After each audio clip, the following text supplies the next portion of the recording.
Friends, today is 2nd May 2020 and we're going to continue the ghazal whose maqta, the last couplet, we discussed in the last episode.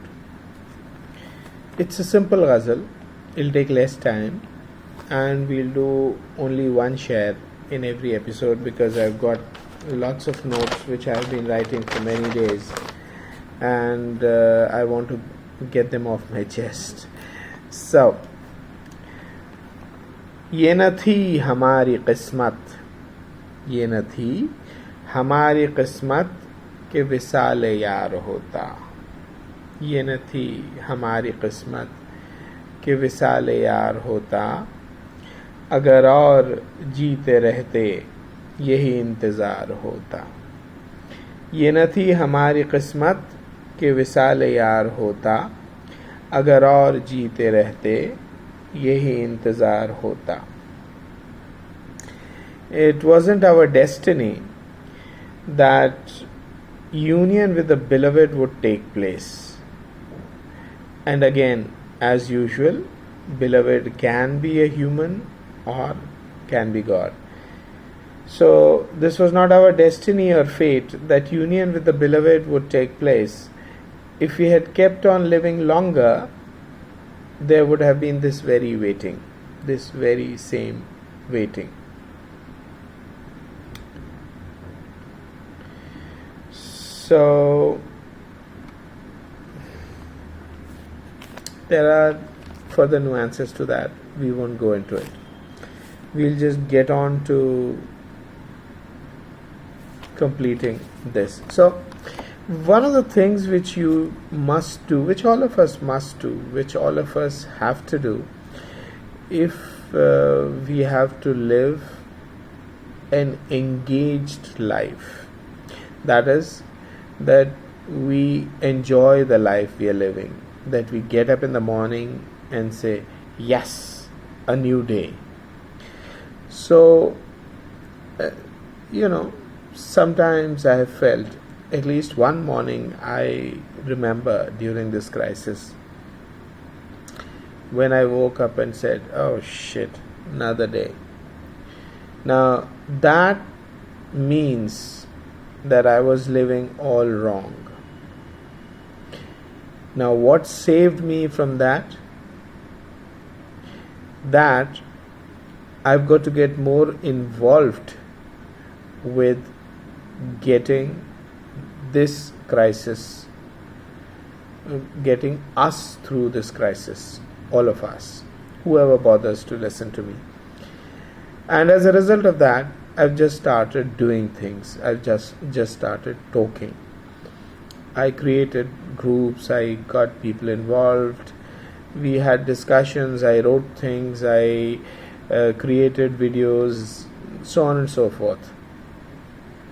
I know that the impact of all that will be very little, if at all, but I am working on the premise of that same old man who, on the beach with lot of beached starfish, was picking one up and throwing it in the sea and picking another up and throwing it in the sea and picking the third up and throwing it in the sea.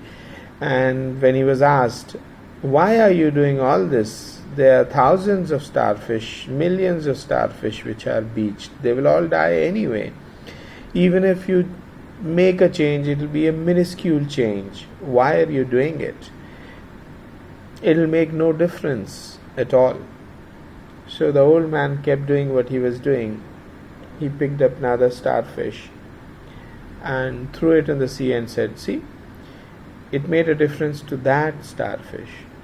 Picked up another, threw it. See, it made a difference to that one. That's all. So, what helped me? What helped me to want to get up the next morning? What helped me to want to get up the next morning? What helps me go on with this life, even though it's not a very fun life, as we all know at this time. The lockdown may be withdrawn, may not be withdrawn, but I am in Bhopal and I am pretty sure that it won't be withdrawn, it won't be lifted from Bhopal. The numbers are saying that. So fine, at least some people will get a respite, at least some people will have something to do during the day, better than just wait. So what we must always do is to not just wait for things to happen to us, but we must do something to have things happen more to our liking. What does that mean? That means that all of us have to have some purpose in life. Create a purpose in life for yourself. For me, since every logic, every evidence tells me that long-term happiness and certain happiness comes only through ensuring the happiness of other people. That is what has been my purpose in life for quite a while. That's the reason I am a happiness consultant. I'm not asking you to do that. Find whatever makes sense to you. But create a purpose for your life, because then and only then will life be fun. Then and only then you would want to get up in the morning and say, wow, a new day ahead. Right. Now there's lots of other points which I had written down, and let me try and get through as many of them as I can. I've already said that more and more corporations, even MSMEs, I think, will get into the habit of hiring people for gigs, or rather giving them a contract of a gig. They'll have to deliver something, deliver some bit of job. This is what you need to get done. جسے ہم اگر آپ دلی والے ہیں تو آپ سمجھیں گے کہ دہاڑی نہیں دیں گے لوگ، اب آپ کو ٹھیکہ دیں گے. Take this, do this and come back and I will pay you.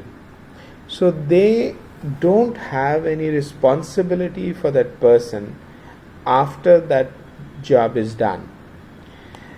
Today, most employers are scared what will happen to their workforce, how will they pay them their salaries, and this experience is going to burn people for a long time to come, and you will find less and less jobs and more gigs. What will that mean for you? What that will mean is that you will have to become a sort of an entrepreneur, even if all that you're doing is your own job. So everyone will become sort of self-employed, will become sort of entrepreneur, even when they are delivering gigs to big corporations. We have talked about online coaching, online tutoring and all that. That will become important in a short while, but over a longer time people will realize that all these degrees and everything is not of much use, because there'll be very few jobs now onwards. So then there has to be some kind of a change which will occur. People will not study for the sake of degrees, and they will probably not want to go to colleges. Establishing a campus might become too damn costly with all the distancing and all the other requirements that they may need to sort of fulfill. But then, having said that, there are many things which can't be done remotely.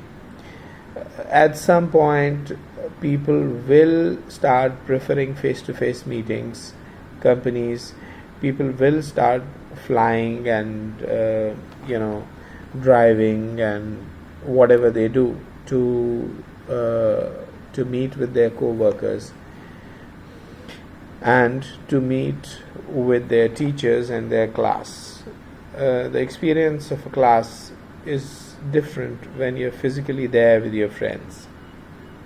So those things will come back, classes and all, and everything will come back. But the amount of online coaching and online tutoring, etc., will get a fillip, and it will keep going up more than it would have done without this virus.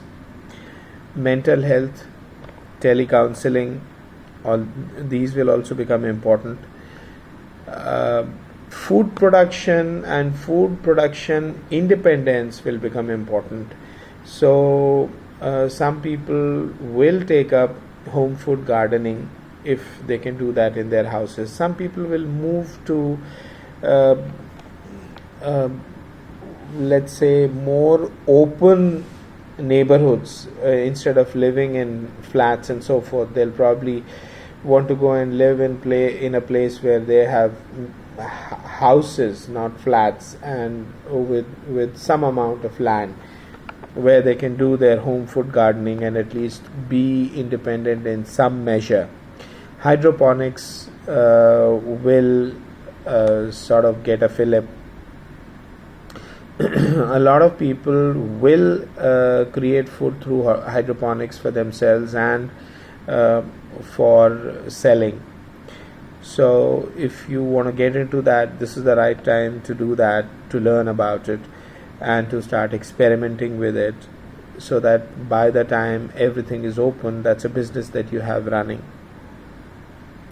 Alternate energy will become important, though of course at small scale level there's not much you can do with that. Gaming will be important, of course, because remember what juvenile is juvenile, whatever it's pronounced as, his name is pronounced as, I don't know. He's a famous poet. He was a famous poet during Roman times. And he said about the people, about the populace, about the polity, give them bread and circuses and they will never revolt.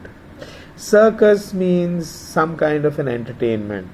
It could be video games, it could be the kind of games, gladiatorial games that were popular in Roman times.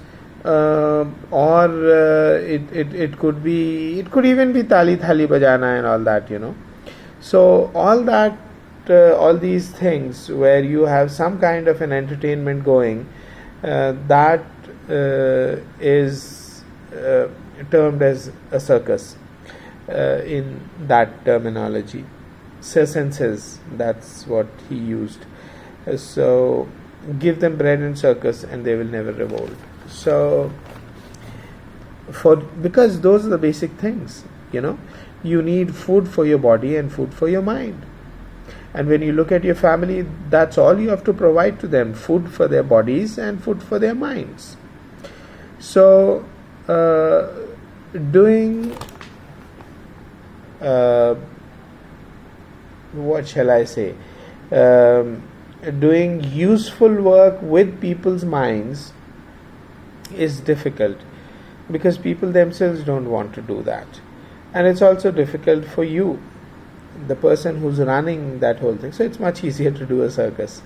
So as long as you ensure food for body and food for brain, people will be happy.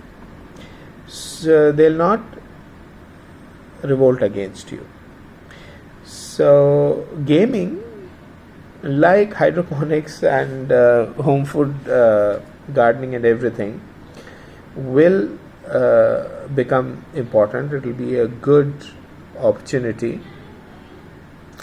When I say gaming, I don't mean consumption, because آپ میں سے بہت سے لوگ سمجھتے ہیں کہ آپ نے گیم کھیل لیا یا موبائل فون یوز کر لیا تو آپ نے وہ کر لیا جو میں آپ کو اس ویڈیو میں بتا رہا ہوں. نہیں, یہ سمجھیے کہ وہ سب کنزمپشن آئٹمس ہیں. کنزمپشن آئٹمس میں آپ کو اپنی جیب سے پیسہ دینا پڑتا ہے. پروڈکشن آئٹمس میں آپ کی جیب میں پیسہ آتا ہے. تو آپ کی جیب سے پیسہ آپ کہاں سے دو گے اگر آپ کی جیب میں پیسہ آئے گا نہیں تو؟ اور جو دوسرے آپ کو آج دے رہے ہیں وہ کب تک دیتے رہیں گے؟ یہ سب چیزیں آپ سوچو. تو گیم کھیلنا سفیشینٹ نہیں ہے. گیم کریشن امپورٹنٹ ہے, گیم پروڈکشن امپورٹنٹ ہے, اور تھوڑا بہت کچھ ٹیسٹنگ اور سپورٹ میں بھی اپرچونیٹیز مل جاتی ہیں, کوالٹی ایشورنس وغیرہ میں. تو gaming will be big, again not consumption. Affiliate marketing اور network marketing, that also might be a good way to make money, because someone else has already done all the basic work for that business, already has built a brand for that. All you need to do is just do the selling. So it's like being a sales executive, except that you are doing it as self-employment. You're doing it as your own gig, your own entrepreneurial activities, rather than doing a job with someone else. Data sciences are going to be very, very, very important. Those of you who can learn that, get into it. They have been important for a while, but now the time has come. Spiritualism will also be good business. Baba business is always good business. It will become even more important now. You look around, whatever kind of fundamental belief system you swear by, there'll be some kind of a Baba who you'll be you'll really fancy, and for whom you'll be able to lighten your pocket, for whom you'll be very happy to support his activities or her activities. So let's take examples. If you're a Hindu, that's obvious. You have Babas all over the place. Many Babas have their business going on even after they're dead. So Baba business is good business in Hinduism. It is also good in Islam, though of course Muslims won't accept it. مگر یہ آپ کے سارے تبلیغی جماعت والے اور یہ سارے امیر جماعت اور سارے مولاناز اور مولوی اور یہ سب کیا ہیں؟ اسلام میں برہمنوں کا کوئی کنسپٹ نہیں ہے, کبھی نہیں تھا, لیکن آپ نے اپنے برہمن, اپنے بابا آپ نے خود بنا لیے ہیں اسلام میں. اور in fact even in Hinduism, if you go deeper, what matters is really your direct relationship with, you may call that Brahman, you can call that Allah, you can call that universe, you can call that all that exists, whatever you want to call it.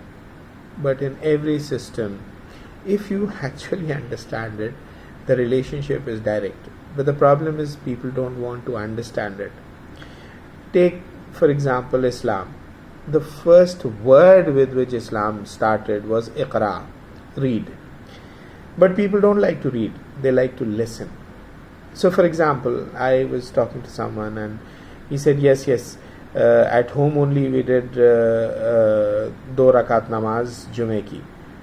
I said, hello, Jume ki namaz جو ہے, تھوڑی history پڑھو اس کی, وہ سلطان کی طرف کی نماز ہوتی ہے, وہ سلطان لیڈ کرتا ہے, یا سلطان کا کوئی ریپرزنٹیٹیو لیڈ کرتا ہے, اور وہ صرف عالم الاسلام یا بیت الاسلام میں ہی وہ نماز پڑھی جا سکتی ہے. بیت الامن جو کہ ہندوستان ہے, اس میں اس نماز کی کوئی گنجائش ہی نہیں ہے، اور خاص طور پہ کہ جب آپ کے لیے کہ ایک الگ سے حکم بھی حکم کہیں یا جو کچھ بھی کہیں ڈائریکٹیوز آپ کی طرف آ چکے ہیں قضیات سے، تو پھر آپ اس کو کیوں پڑھ رہے ہو؟ آپ ہسٹری دیکھو نا، آپ ہسٹری دیکھو، آپ خود ہسٹری پڑھو، اور آپ ہسٹری پڑھنے کے بعد ڈیسائیڈ کرو کہ وہ نماز پولیٹیکل ریکوائرمنٹ تھی یا ریلیجس ریکوائرمنٹ تھی۔ خود اسلام کہتا ہے اقرا، اسلام شروع ہوتا ہے اقرا سے، پڑھنے سے، تو پڑھو۔ اور اسی پوائنٹ پر میں یہ اپنا آج کا یہ والا GPR فنش کرتا ہوں۔ Thanks and bye.